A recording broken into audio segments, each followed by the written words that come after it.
Indian Prime Minister Narendra Modi could be facing big election losses in major states as votes for the Assembly are being tallied. Early results showed a clear lead for Rahul Gandhi's Congress as 5 states went to the polls.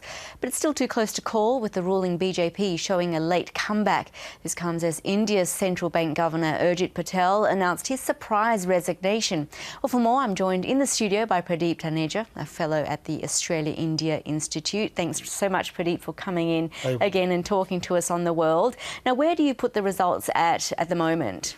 I think the results are a setback, clearly, to the BJP, to Prime Minister Modi's BJP party, because they were ruling in some of the biggest states, for example, Rajasthan, Madhya Pradesh, Chhattisgarh. They've been in power there, and they've definitely lost Rajasthan and Chhattisgarh, but they are currently neck and neck with the Congress party in Madhya Pradesh. Madhya Pradesh is a very important state. It's one of the largest states in India. And if they lose that, then clearly it'll have very bad implications for the federal elections coming up in March or April next year.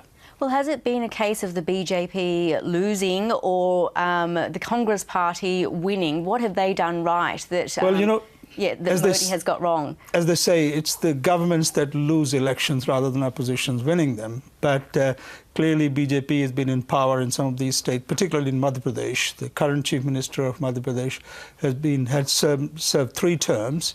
In Rajasthan, they've only been there for the last 5 years. So Chhattisgarh, again, another state where they've been in power for more than 10 years. So they're losing these states, despite high economic growth rates. In Madhya Pradesh, for example, the Chief Minister of Madhya Pradesh state was known as the man of development, and he clearly was successful in accelerating economic growth rate. But despite that, they are failing in these elections, I think partly because they pursued an agenda which has not been seen by particularly young people in India as something that they would like to see India to be. The agenda has been very polarizing rather than focusing on development. Despite development actually taking place, the rhetoric has been much more polarizing, communal in many ways. So that, I think, hasn't gone down very well, and therefore I think the BJP will really have to clearly look at the results from this election and decide their strategy for the federal elections that are coming up in March or April. Well, of course, they have to be called by May next year. How much of an indication do you think these results will be going into that election? I think these are going to be, the lessons from this election are going to be very important. Whether they learn those elections or not is a different matter. And tell us, what are the issues that are concerning Indians? You mentioned before about the younger voters. What are the issues at the heart of Indian voters? Employment for young people is particularly important, not only for those young people, but also their parents, their families. And employment has not done very well. I mean, in the 4.5 years or so that Modi government has been in power, the employment rate hasn't increased, particularly for the young people. Government claims that they have done well in, making available funding or finance for young people to start their own businesses, but employment as it is measured in traditional sort of terms, they haven't done terribly well. So in states like Madhya Pradesh, which have a very youthful population, Rajasthan, again, young people are not seeing jobs created for them. They don't see very bright prospects for themselves, despite the Indian economy being the world's fastest growing major economy. But employment has been a serious issue. Yeah, well, meanwhile, the central bank governor has resigned in a somewhat surprise move. What were the reasons given? Well, this is the second governor of the Reserve Bank in less than a year, really. Yeah, so he's quit midway through his 3-year term. Well, he's quit because government was trying to essentially force the Reserve Bank to give some of the reserves to the government, to transfer them. And government owns the Reserve Bank of India. And Reserve Bank does pay dividend to the government on a regular basis.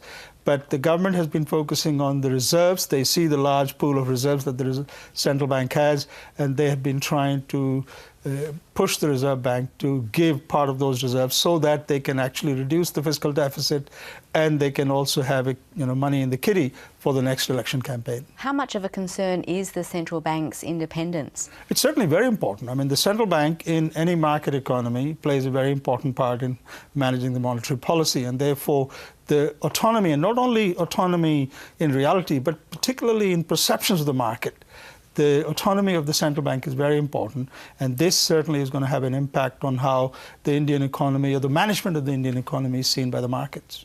Well, what impact has it had on markets and also the rupee? Well, the rupee has been falling for a while. It had picked up a little bit in the last few days, but now after this announcement, rupee has suffered. And I think generally the markets, investors are going to watch to see what are the implications of this in the longer term. Also, it depends on who succeeds Urjit Patel, who becomes the next governor of the central bank.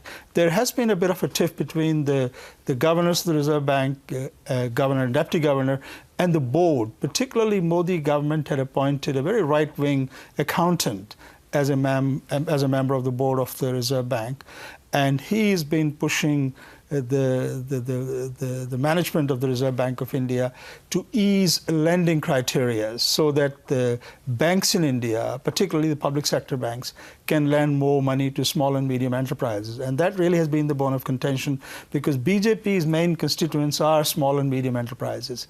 And because the Reserve Bank had tightened the lending criteria for these banks, the government has been trying to force the bank to relax the criteria. And the reason why the Reserve Bank had actually tightened the criteria is because of the non-performing loans that many of these banks carry. Right, well, a lot going on in India at the moment, and Indeed. as we await these results, we will find out indeed if the BJP has lost a lot of its majority in those states. Indeed. Thanks so much, Pradeep Taneja, for coming in Thank today. you. Thanks.